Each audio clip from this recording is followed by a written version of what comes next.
సంస్థల ఎన్నికల్లో అవి జెడ్పీటీసీలు కావచ్చు, ఎంపీటీసీలు కావచ్చు, సర్పంచులు కావచ్చు, మున్సిపల్ ఎన్నికలు కావచ్చు, ఏమన్నా కావచ్చు, నాయకుడు అనేవాడు ₹1 ఖర్చు పెట్టుకుంటే నేను ₹1, ₹2 ఖర్చు పెట్టుకొని జెడ్పీటీసీలను, ఎంపీటీసీలను, సర్పంచ్లను లాస్ట్ కు ఇండిపెండెంట్ వేస్తే ఇండిపెండెంట్ లో కూడా గెలిపించుకున్నాం ఈ నందికొట్కూరు నియోజకవర్గంలో. ఏ రోజు కూడా నేను ఖర్చు పెట్టే ₹1 కూడా నేను సాయం చేస్తున్నాను అనుకోలే.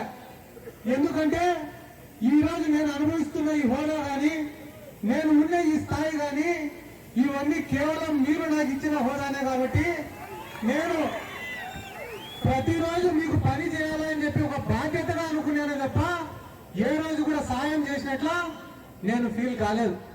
ఈ రోజు ముఖ్యంగా మీకు ఒక విషయం చెప్తున్నా. ముఖ్యంగా జగన్మోహన్ రెడ్డి గారికి మా యొక్క బాధని తెలియజేస్తున్నా. ఎందుకంటే కార్యకర్త అనేవాళ్ళు లేకుంటే ఏ రాజకీయ పార్టీ కూడా లేదు. 4 సంవత్సరాలుగా ఇన్ని అవమానాలు పడి మనది ఒక్క పని జరగకపోయినా కూడా ఒక్క పిలుపుతో ఇన్ని వేల మంది వచ్చినారంటే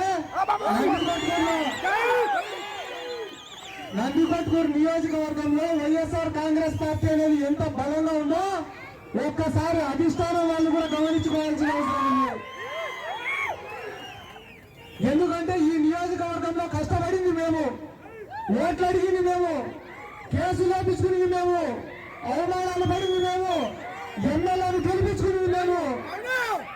మా ఎమ్మెల్యే పోయి పక్క నియోజకవర్గం ఇక్కడ చేతులు కట్టుకొని నిలబడితే మాట్లాడేవారన్నా. పక్క నియోజకవర్గం కూడా మన నియోజకవర్గంలోకి వచ్చి తెలుగుదేశం పార్టీ వాడిని చేర్పించిపోతాడంట. అది పెద్ద మొగతనం అంట. నేను ఇంత వయసున్నప్పుడే ఒక చాణక్యుని నీతి చదువుకున్నా, శత్రువుకి శత్రువు మిత్రుడని. ఏం నాకు మాత్రమే శత్రువులు ఉన్నారా? నాకు మాత్రమే విరోధులు ఉన్నారా? మీకు లేరా? మీ నియోజకవర్గంలో మీకు శత్రువులు లేరా? మీరు చేసిన 10కి మాల పని నేను కాదు మీ నియోజకవర్గాల్లోకి వచ్చి చేస్తే డిపాజిట్లు కూడా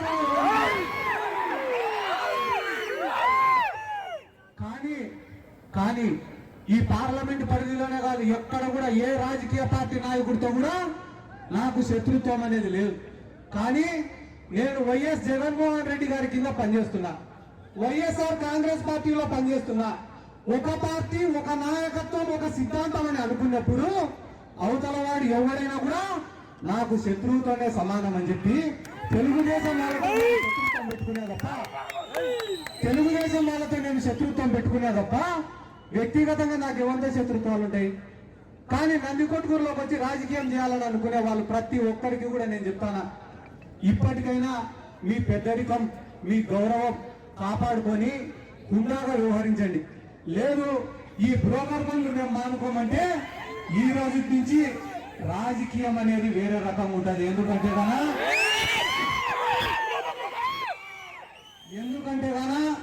నాకు మీ భవిష్యత్తు కన్నా ముఖ్యమైనది ఏది కూడా లేదు.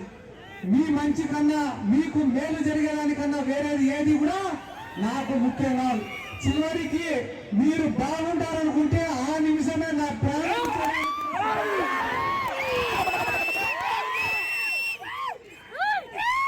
నేను వినకూడదు. ఎందుకంటే కదా ఇదే నందికొట్కూరు నియోజకవర్గంలో 2019లో ఎమ్మెల్యే అభ్యర్థి ప్రమాణ స్వీకారం చేసిన 10 రోజులకే తెలుగుదేశం వాళ్ళు పెట్టబెడ సర్దుకొని పారిపోయినారు. చిక్కింది అధికారం సిద్ధార్థ రెడ్డి గారికి ఒరే దొరికినామంటే కోడి పిల్లలు ఎత్తుకపోయినట్టు. కానీ 10 రోజులు తిరగక ముందే ఎవడైతే అధికారులు మా పైన కేసులు పెట్టారో, ఎవరైతే అధికారులు మమ్మల్ని ఇబ్బంది పెట్టినారో వాళ్ళని తెచ్చి ఇదే నందికొట్కూరులో పోస్టింగ్లు వేసినారన్నారు. వాళ్ళని తెచ్చి ఇదే నందికొట్కూరులో పోస్టింగ్లు వేసినారు. ఇదే నందికొట్కూరు మున్సిపాలిటీకి అంకిరెడ్డి అని చెప్పి ఒక ఆయన మున్సిపల్ కమిషనర్ చేసినారు. ఆయన ఈరోజు ఎక్కడున్నారో తెలుసా అన్న, ఉద్యోగానికి రాజీనామా చేసిపోయి తెలుగుదేశం పార్టీ కార్యకర్తగా పనిచేస్తున్నారు. అటువంటి వాళ్ళని ఎంతో మందిని నందికొట్కూరుకు తీసుకొని వచ్చి ప్రతిరోజు ఇబ్బందులు పెడుతుంటే ఒక సీఏ వచ్చినాడు నా ఇంటికాడికి. వచ్చి అన్న నువ్వే పలానా రాజకీయ నాయకుడిని కలిసి రాబో, నువ్వే పలానా రాజకీయ నాయకుడిని కలిసి రాపో, నీ పైన ఉన్న కేసులన్నీ తీపిస్తామన్నాడు.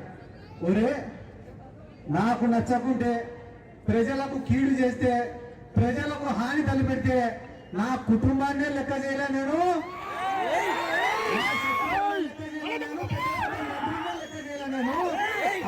నీ పోలీసు అడుగుతారా? నాకు గంట టైం ఇస్తానా? వారంతా వారు ట్రాన్స్ఫర్ పెట్టుకొని పోతారా?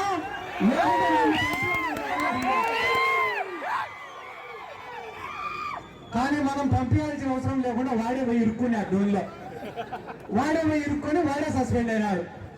అటువంటి నాయకులందరినీ తెచ్చి నందికొట్కూరులో వేసి నందికొట్కూరులో ఇబ్బంది పెట్టినారు. ఈ రోజుకి కూడా ఇంటి పట్టాలు కావాలని కొట్లాడుతున్నారు, 98 జీవో కింద ఉద్యోగాలు కావాలని కొట్లాడుతున్నారు, కేసీ రోడ్డు వేయాలని కొట్లాడుతున్నారు, మిట్టూరుకు లిఫ్ట్ ఇరిగేషన్ కావాలని కొట్లాడుతున్నారు, మండలంలో లిఫ్ట్ ఇరిగేషన్ కావాలని కొట్లాడుతున్నారు, కొత్తపల్లి మండలానికి లిఫ్ట్ ఇరిగేషన్ కావాలని కొట్లాడుతున్నారు, మా పంటలకు సాగునీరు కావాలని కొట్లాడుతున్నారు, నందికొట్కూరులో తాగునీరు కావాలని కొట్లాడుతున్నారు. ఇన్ని సమస్యల పైన అర్జీలు ఎత్తుకొని ముఖ్యమంత్రి గారికి నేరిస్తుంటే ఈ నందికొట్కూరులో మాత్రం ప్రోటోకాల్ కోసం కొట్లాడే పనికి మాలు ఉన్నారు. పొద్దున్న లేచినప్పటి నుంచి తప్పుడు ప్రచారాలు, తప్పుడు కూతాలు. ఏంటి తప్పుడు ప్రచారాలంటే, ఈ వయసులో ఏమన్నా ముద్ర ఏమని చెప్పిన తట్టుకుంటా. ఇక్కడికి వచ్చిన వాళ్ళల్లో బీసీలు ఉన్నారు, ఎస్సీలు ఉన్నారు, మైనారిటీలు ఉన్నారు, ఓసీలు ఉన్నారు, పేదవాళ్ళు ఉన్నారు, డబ్బులు ఉండే వాళ్ళు ఉన్నారు, రైతులు ఉన్నారు, వ్యాపారం చేసుకునే వాళ్ళు ఉన్నారు, ఉద్యోగస్తులు ఉన్నారు, విద్యార్థులు ఉన్నారు, అన్ని రకాల ప్రజలు కూడా ఇక్కడ ఉన్నారు. అందరూ కలుపుకొనే పోతున్నారు కదా.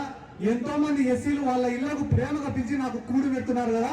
అటువంటి తరుణంలో ప్రేమ ఉన్న ఈ నియోజకవర్గంలో, అంత ప్రేమ ఉన్న ఈ నియోజకవర్గంలో సిద్ధార్థ రెడ్డి గారు దళిత ఎమ్మెల్యేకు అవమానపరిచినాడని చెప్పి రాష్ట్రం అంతా ఊదరగొట్టినారు నా ఈ ఎదవాళ్ళు.